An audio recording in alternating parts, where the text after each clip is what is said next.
Well, hi there. It's Monday and time for another Monday Mastery. I'm author and dating coach Rick Sodabeer. I'm here to help guide you through the murky waters of dating and relationships. And I hope you had a great weekend and your week is starting off really well. It's been a little bit cold and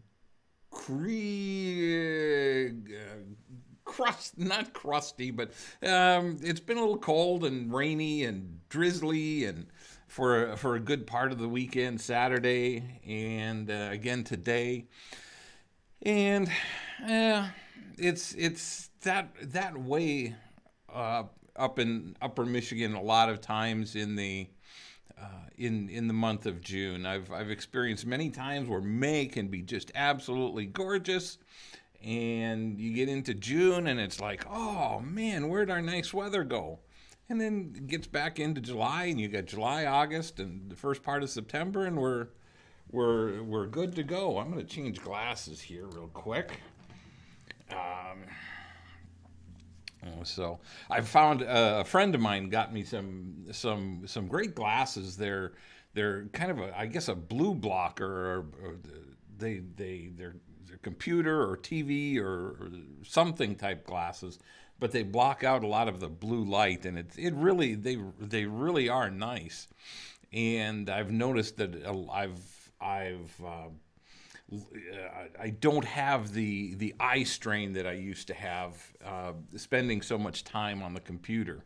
So anyway, let's get going. Let's talk about today's topic, and that is dating really worth it? You know, I talk to a lot of people, and I go through frustration every now and then, and you know, there are times that we all just, I think, hit a brick wall when it comes to dating.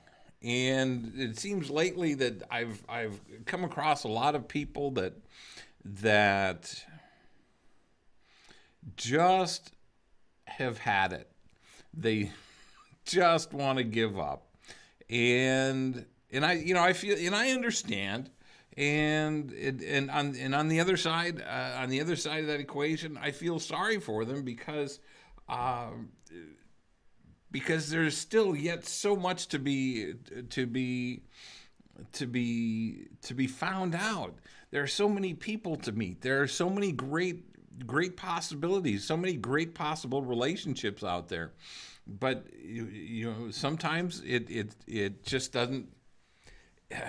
Sometimes it feels like it just doesn't pay.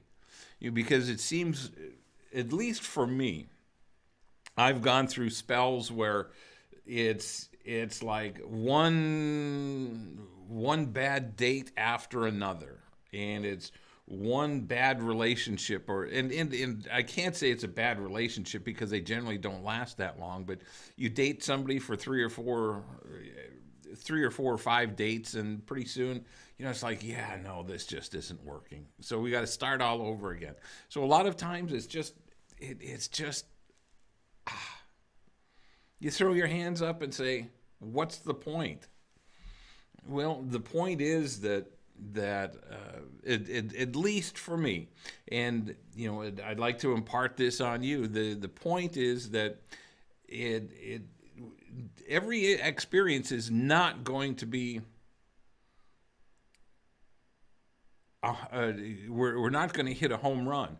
It's not going to be the end all be all of relationships that we'd love it to be. There are ways of mitigating the problems, but we have to be an active participant in this process. It's not it's not something that just magically happens.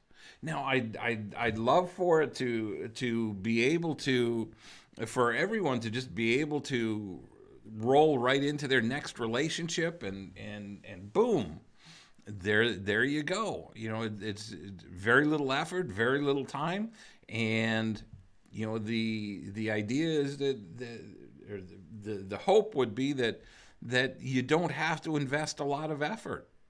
And unfortunately, I see all too many times people get frustrated because of these unreal expectations. They expect everything to just magically happen. I don't know whether it comes from movies or romance novels or TV or things that family and friends tell them. You know, the Harlequin romance novels or the Hallmark movies can really screw a person up if you watch too many of them and get hooked on those things. You can actually start to believe that this is the way life is, or this is the way life should be, and that's not really the way it is. It really is. It really does take time. It takes effort. But when you're paying attention, when you know what you're looking for, when you know what your must-haves are, what your deal breakers are, it can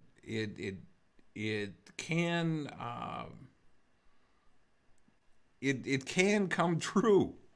But it takes effort, and it takes effort on both parts.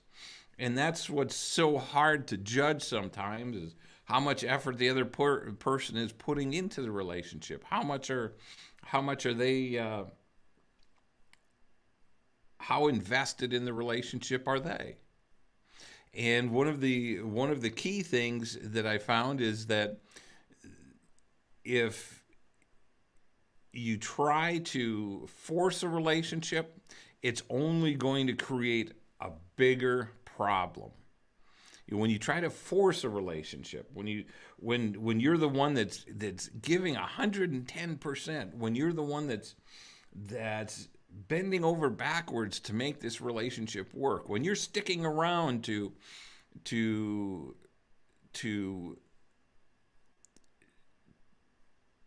make sure that you put in 110% to make sure that you're all in, and that you can walk away at some point later on, even though you know now that it's at this very moment that this is not the right relationship for you. You want to be able to walk away and say, yeah, I did everything I could. And you might invest an extra year, 2 years, 4 years. I've seen people invest 5 years in a relationship, knowing full well the whole time that they were not in the right relationship. And what a waste of time. You know, and I'm not saying that you didn't have great times or you didn't have fun. And I'm not saying the other person was not good or was a terrible person. They could very well be awesome people. The problem is they weren't the right person for you. And when you start hanging around in these relationships too long, you start to get jaded after a while. You start to get you start to become attached, and it makes it the longer you stay in this type of relationship, the harder it is to leave. And you want to make sure that you're going to be investing your time in a strong, healthy relationship. And you can't tell that in just, a short few dates. It takes time. But if you're paying attention, you should know that you should be able to recognize relatively quickly that you're either in a relationship that's worth pursuing further, or you're not. And if you're not, the time to exit, the time to walk away, the time to leave is now. The only time that's wasted in a relationship is the time from the point in time where you discover that this is not the relationship for you, and the time you leave. If there's a significant lag time there, if there's a significant time from the time you recognize that this is not a good relationship for you, and it doesn't mean that that they're a terrible person. It doesn't mean that they're evil, nasty, or hurtful. It just means they're not the right one for you. And it's so important to recognize that and not get caught up in not wanting to hurt somebody's feelings. Because when you try to protect somebody's feelings, well, guess what happens? You start damaging your feelings. You start hurting your own feelings. Because if you're recognizing that you need to be walking away from your current relationship, or if you see a relationship that you should be walking away from, that's when you need to do it. And there's never going to be a good time to walk away. I guarantee you. Well, I can't do it now because it's his birthday. I can't do it now because it's Valentine's Day. It's Christmas. It's Thanksgiving. It's the anniversary of when we first met, and on and on and on and on. Well, we've got plans. We made vacation plans. We did this. We did. When is now a good time? Seriously, when is now a good time? When you recognize that the situation needs to change, now is the time you need to address it. And it's never fun. It's never, never, never fun. But the sooner you do it, the sooner you can move on. The sooner you can start looking for that right person again. And it doesn't. And again, it doesn't mean you have a bad picker, as they say. It just means that the person you chose wasn't the right one, and you're going to meet a lot of those. It's just inevitable. But the more focused you are on what you want, the more focused you are on the things that are deal breakers for you, the more you can recognize those up front, the easier this whole process gets, because you're not going to spend a lot of time and investing a lot of emotional energy in someone that is clearly not the right one for you. You need to be able to recognize these things up front. So when you're dating and starting to get frustrated, look at the choices you're making. Look at the decisions you're making. Are you recognizing the things that are important to you? Are you recognizing your must-haves or the lack of must-haves? Are you recognizing deal breakers quickly enough? Because if you're not, you're getting drawn into relationships that up front seem great. That you can have a lot of fun, that seem to have a lot of possibility. I can go back to the first 30 or 60 days that I dated my ex-wife, and I completely ignored the red flags that I was seeing early on. And I thought, yeah, I can handle that. I can take care of that situation. I can make it work. But in reality, no, I couldn't. I struggled with some of these decisions for 25 years. That I had made decisions and said, yeah, okay, I'm going to accept this. And it was the wrong decision. And the whole idea is to make better decisions up front, make a stronger decision and a more committed decision up front, so that you can you can walk into a new relationship and know and be confident that long term that you are going to have a strong, healthy, hearty relationship. And that doesn't, and that's not going to happen magically. There's not going to be any magic wand or crystal ball or magic potion that will be sprinkled onto your relationship and make it all work. It still takes work.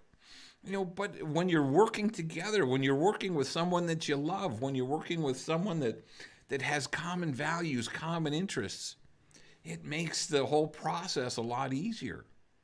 It makes in the dating process, when you know what you're looking for, when you know the when you know your what your deal breakers are, it makes it so much easier to go through the whole dating process. And it is a process, because you, number one, just to even start dating, you need to be in a position that you are emotionally and emotionally healthy and mentally ready to date. And if you're not, this is going to cause you problems along the way in the dating process. Why? Because when we leave a relationship, when we break up, when we get divorced, even in being widowed, there's a lot of emotional upheaval. There's a lot of emotional chaos. And if we haven't taken time to heal that, if we haven't taken time to recover from that, we're just going to be jumping from one relationship to the next, to the next, to the next. And each one is going to be more difficult than the next, because we keep compounding we keep compounding the damage. And it makes it harder to heal the next time, and the next time, and the next time. And so it's just it becomes a quagmire, and it makes it very difficult. And if you're that person that's going through that, if you're the person that's not taking the time to heal, you become a very difficult person to date, because you're not emotionally ready. You're not mentally ready. And it's not a negative. It's just a simple observation. And until you're emotionally ready, it's very difficult to try to strike up a healthy relationship. And as long as you cannot strike up a healthy relationship and truly recognize healthy relationships, you're going to be bouncing from one to the next, to the next, to the next. And as long as you're doing that, you're not going to be truly able to find that one special person that's there. And they may pass right in front of you. They may cross paths with you, but because you're not emotionally in the same place, or you're not mentally in the same place, you're giving up great opportunities. So there are quite a few steps in the process to make sure you're dating in a healthy and responsible way. Now, does it mean that? And I guess you are going to meet people that are just jerks, and those will happen from time to time. But for the most part, you're going to meet fairly decent people. I mean, at least if you're in a good place mentally, where you know what you're looking for. You're looking for the positive characteristics of people. You're looking for the positive traits that you want in people. If you're sitting there looking at, all men are jerks, all women are crazy, if you're looking at dating from that perspective, well, guess what? That is what you're going to find. But when you're looking for these other traits, when you're looking for the good things, when you're looking for the things that you want in a relationship, that's when you're going to start finding the people that you really want to date. And that's what you have to do. And sometimes it takes some mental gymnastics to get there. But when you do, it makes hola, Maria. Glad to see you're here. Thanks for joining in today. But when you are willing to go through some of those mental gymnastics to get your head clear, to get your focus straight, it makes the dating process so much easier, and it's not going to be perfect. Nothing in life is. But when your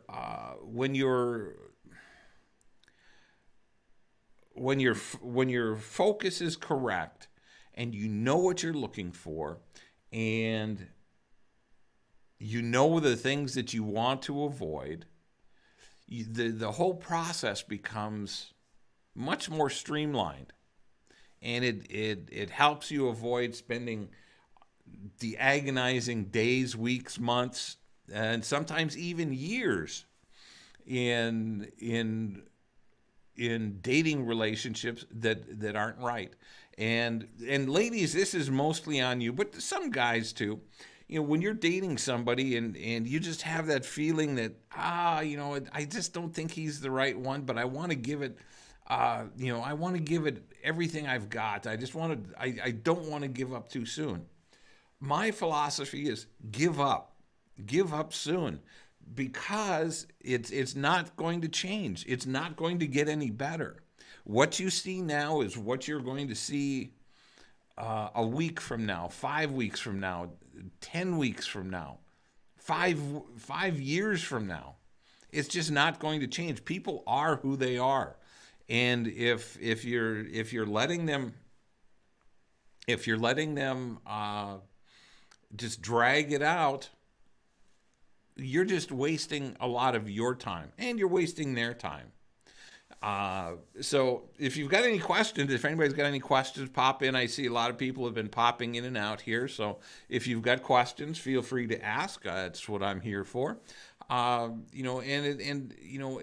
in the dating world is, tell me what you think. Is dating for you worth the effort? And what about marriage? Is marriage worth the effort for you? I know some of you have gone through some pretty hellacious divorces, and have gone through some tough life situations. So it can jade us. It can convince us one way or another that dating may not be worth it. Marriage may not be worth it. So, from my perspective, I think it's always worth it. It's always worth putting that extra effort forward, putting that next effort, asking that next person out, and finding out, could this be the one? So, what do you guys think? I'm here yakking away, but I'd like to hear what you're all. What you all think about dating. What is dating worth the effort for you? Is marriage worth an effort for you? And I'm not going to try to convince you one way or another. It's up to you. Only you can decide that. I'm just here to help you walk through the some of the trials and tribulations of dating and relationships, and help you move forward. And that's really the only way to move, and that's to move forward. Make sure that you've got progress. And if moving forward for you is to not date anymore, if moving forward to you, then I guess I would question why you're here if you're not interested in dating. But there are some people that just like to watch and get perspective, and maybe take another idea home. But the idea, hopefully, dating is still on the table for you, at least from my perspective. But if it's not, it's okay. And it's important to recognize that if it's not on the table for you, don't try to force it. Don't let your friends or family try to convince you otherwise. One of the toughest things that I had a great conversation with a widow this weekend, and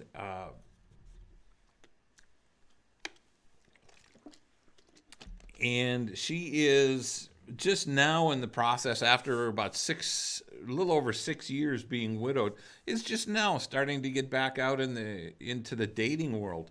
And it's difficult for her because she's dated one man. She married her boyfriend from high school, and they were together for over 40 years. And to listen to her and to to to talk to her about getting back into the dating world is actually quite interesting. And Marie says, it's challenging. I'm a single mom and do believe in marriage. However, where I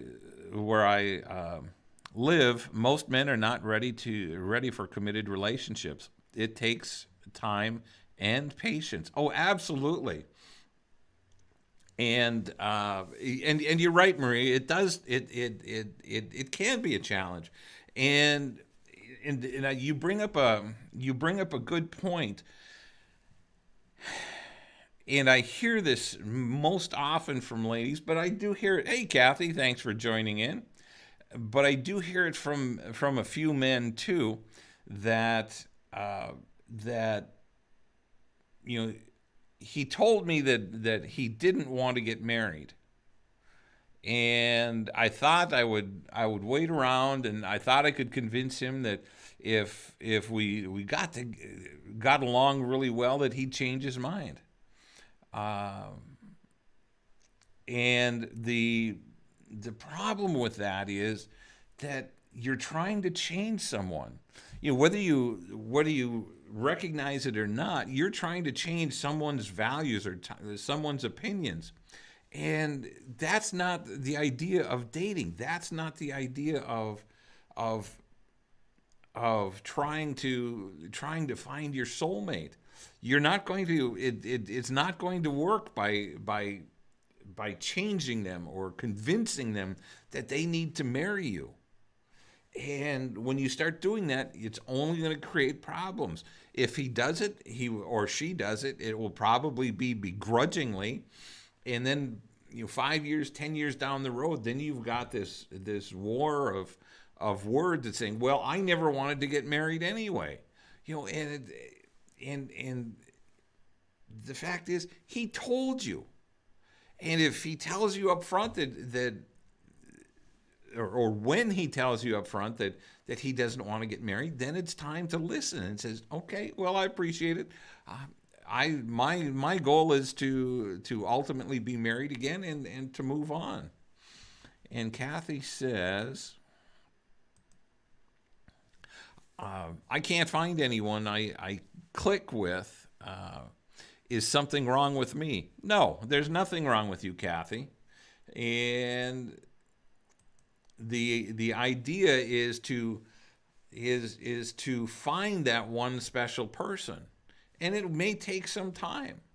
And Maria is the same thing. There's nothing wrong with you either.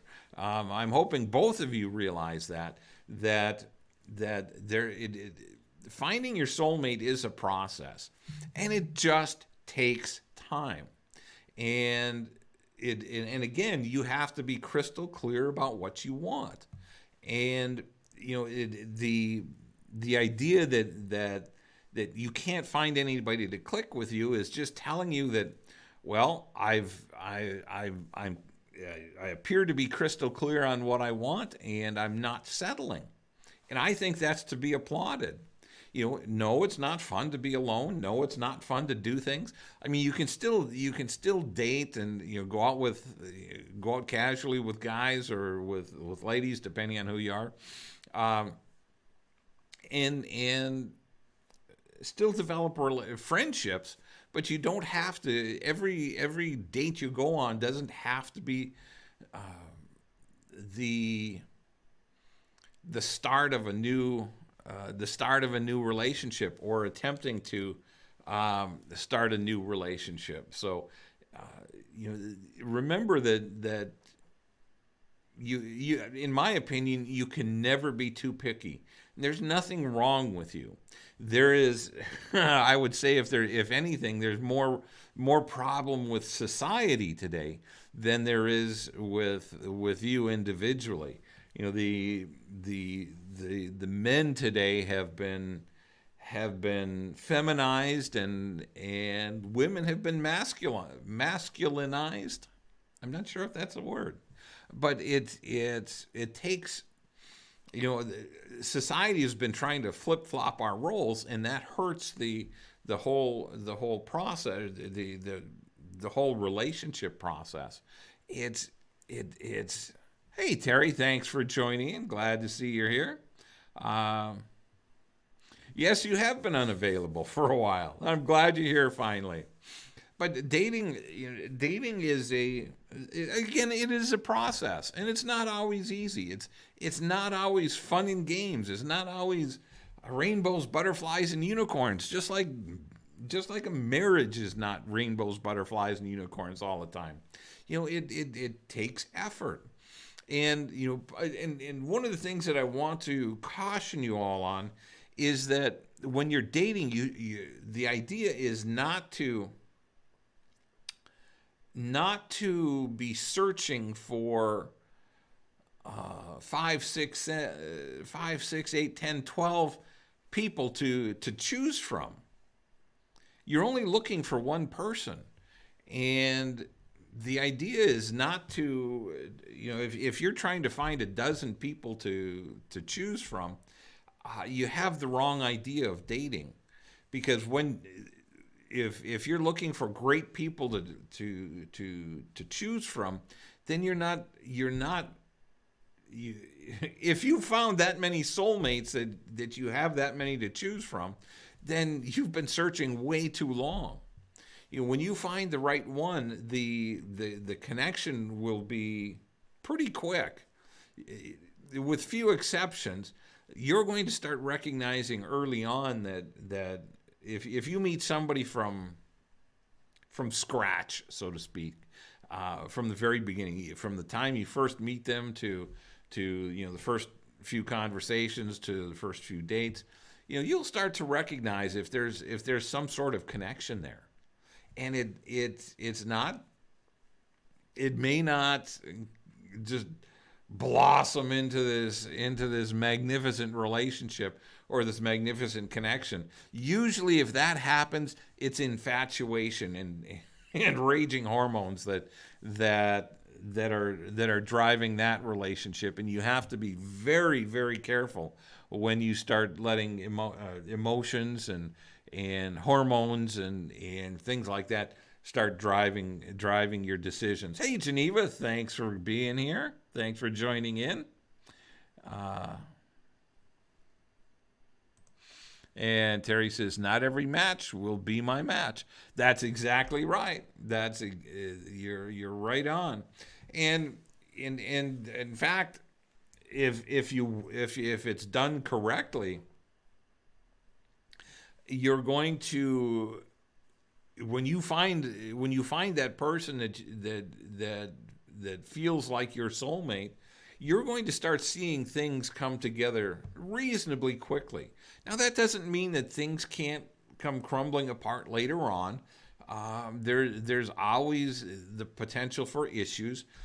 But if you put your effort in and try to work through any stumbling blocks that may be there, and every relationship has them. Everybody gets their toes hurt. Everybody gets their or toes stepped on. Everybody gets their feelings hurt every once in a while.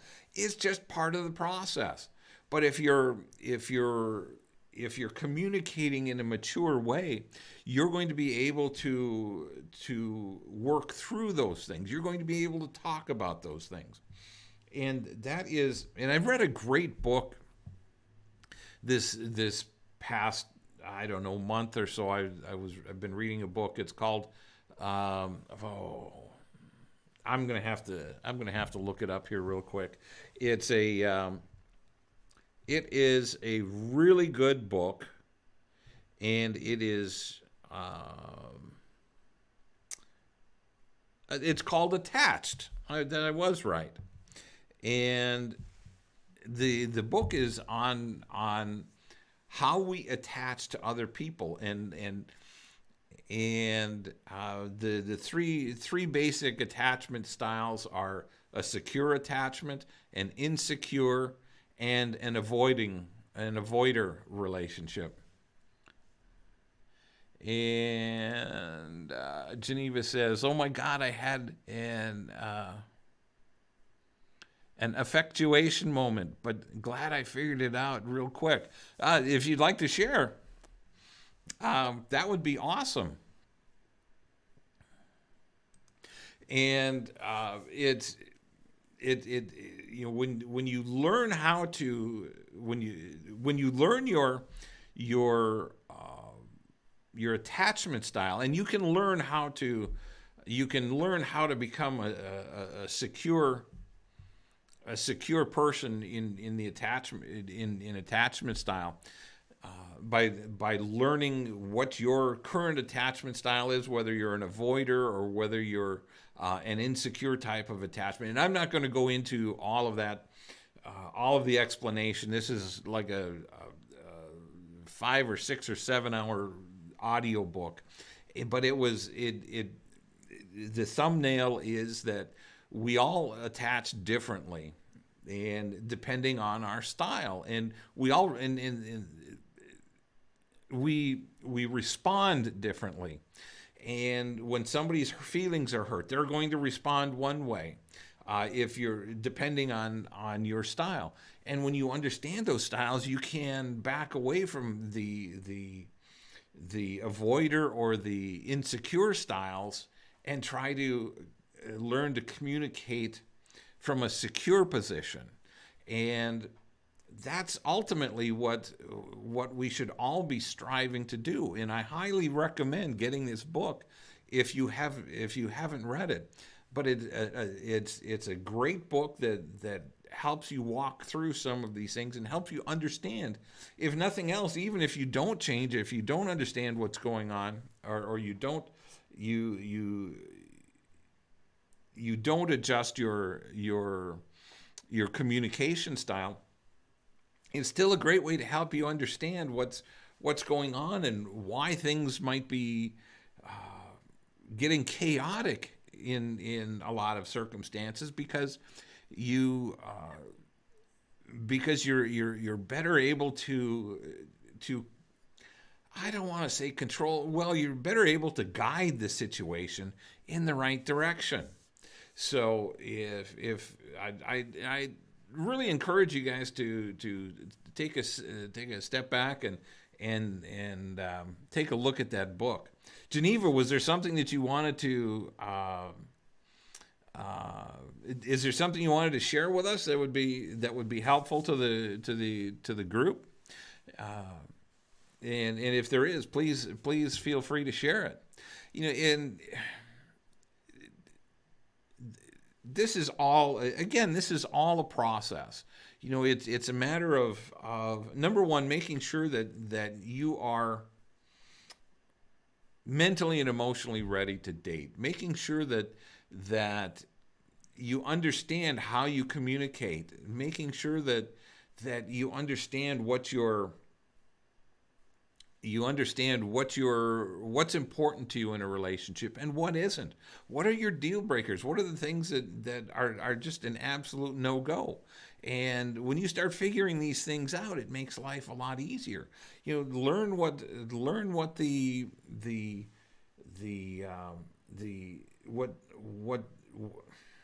what attracts you to someone. What is your intellectual, develop an intellectual connection, a spiritual connection, an emotional connection, and a physical connection.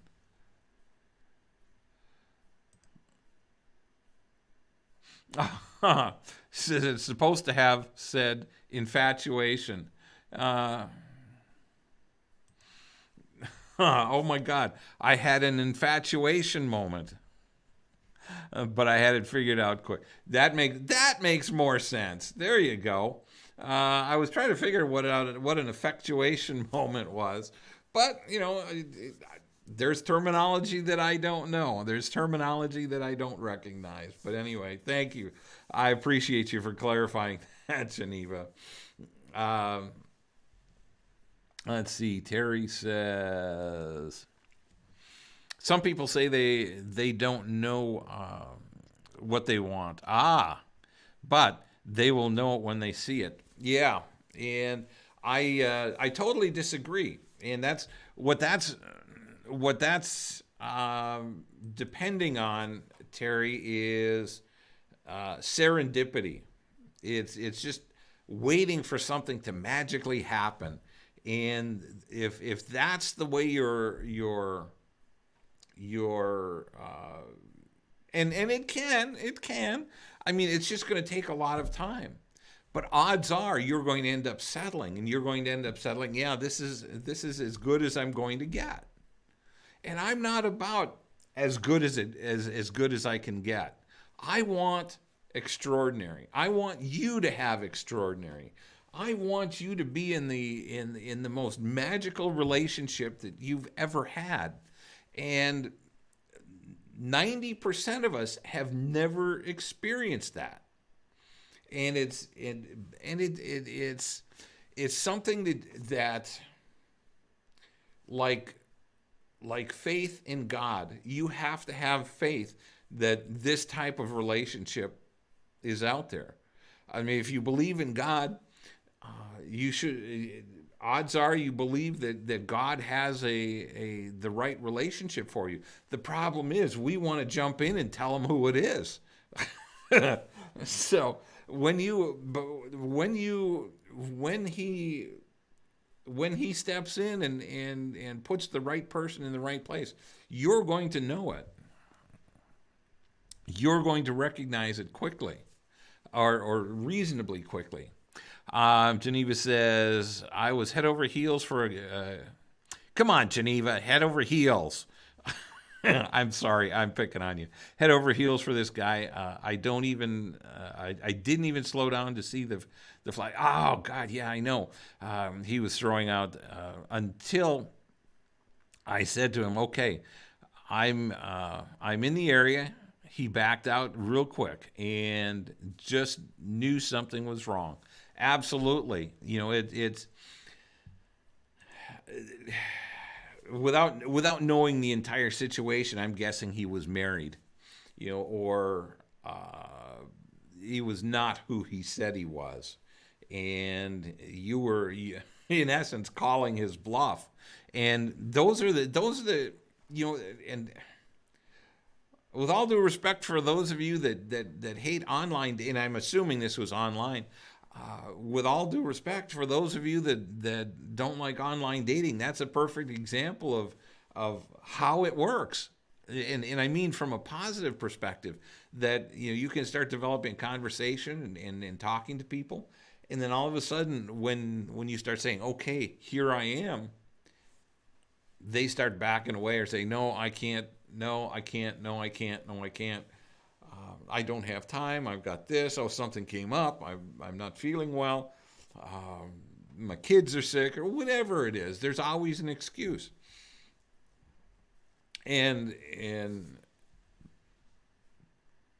Geneva says, never again. I want 100% all the time. If I can't have that, I don't want anything.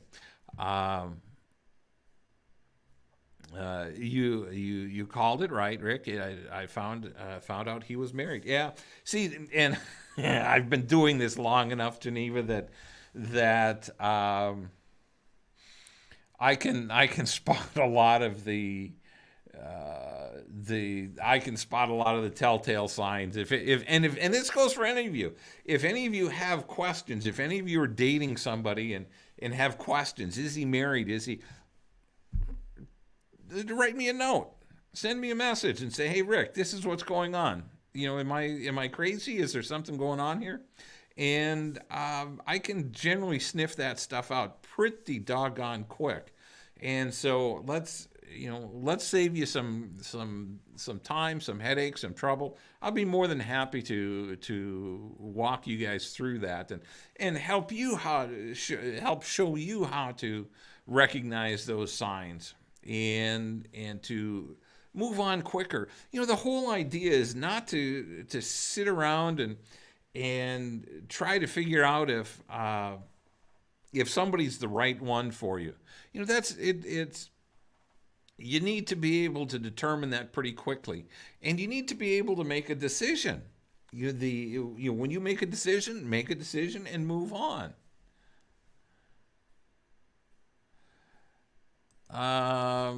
Geneva says, but I should have known, was just blind. Well, in Geneva, that's okay. That happens. You know, the the thing about it is we all get overcome by infatuation and raging hormones. And I'm not talking, and when I say raging hormones, I'm not talking about racing into bed. Raging hormones are all the things that are going on underneath the surface. They're going on up here.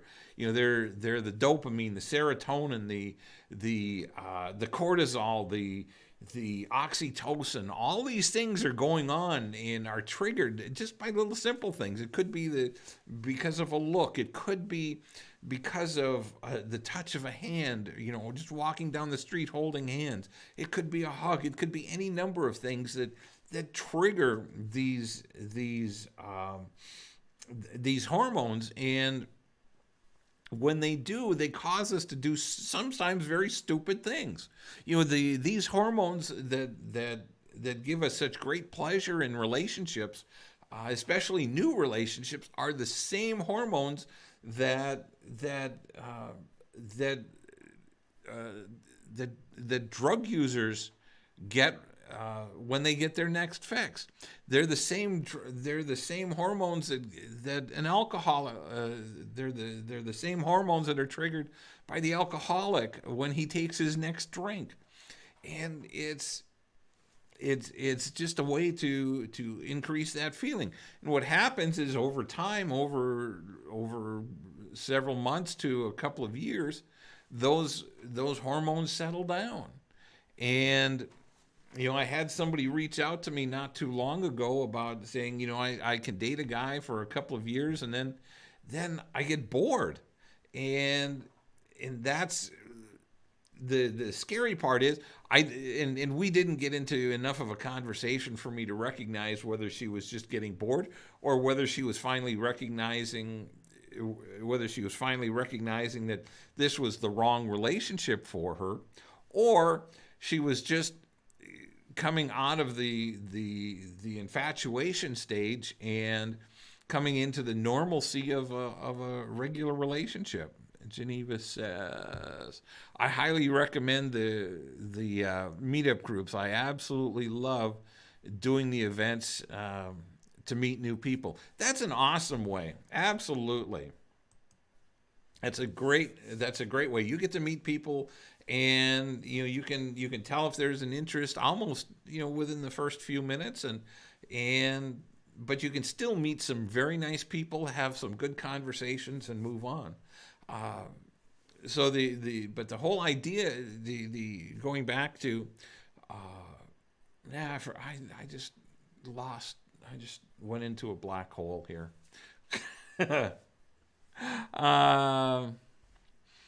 Geneva says, I honestly enjoy being single now and have met some amazing best friends for life, guaranteed. And that's I love that, Geneva, and I like it. I love that because what you're doing is you're opening yourself up to relationships that if you were just looking for someone to date, you would never meet these people. Or you might meet them and it might be a meet and greet and say, hi, how you doing? But then you'd be moving off. You'd be lasered in on somebody else to see if this is the next right guy. And one of the best ways to meet people is to meet people casually.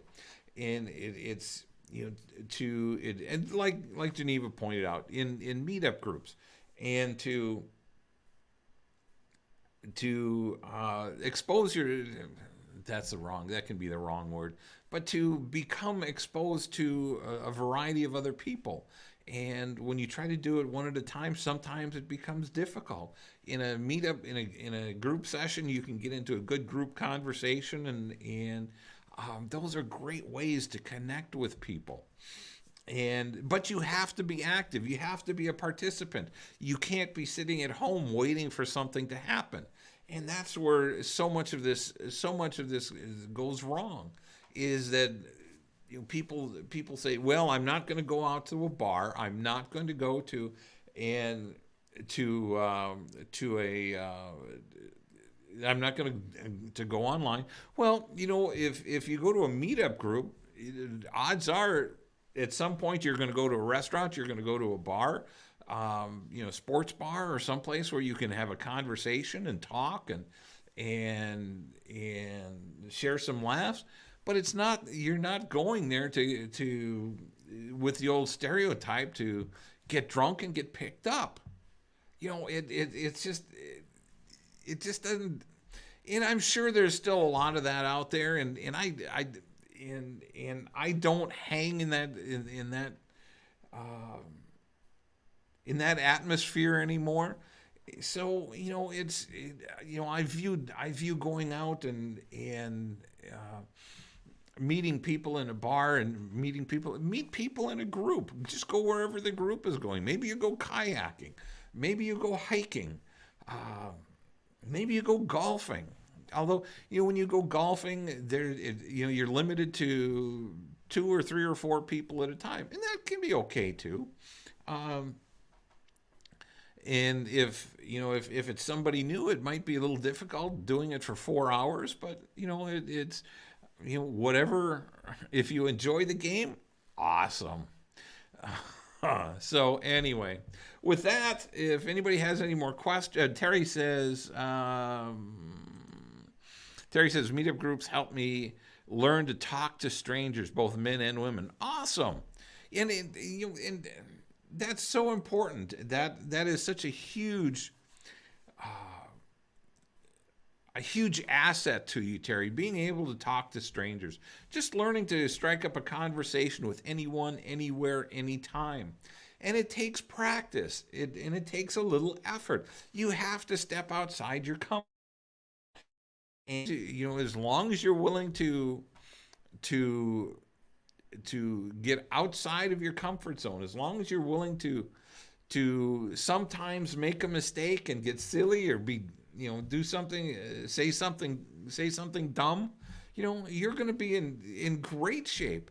But the minute you start worrying about what you're saying and trying to make sure that you're not offending anybody or you're afraid of looking bad or embarrassing yourself, we all do it. I can't tell you how many times I do it. I do it to this day. There's some things that they sound better in my head, and when they come out of my mouth, that wasn't the brightest thing to say. So, and again, we all do it. We all make mistakes. The idea is to get out there and you learn from those mistakes.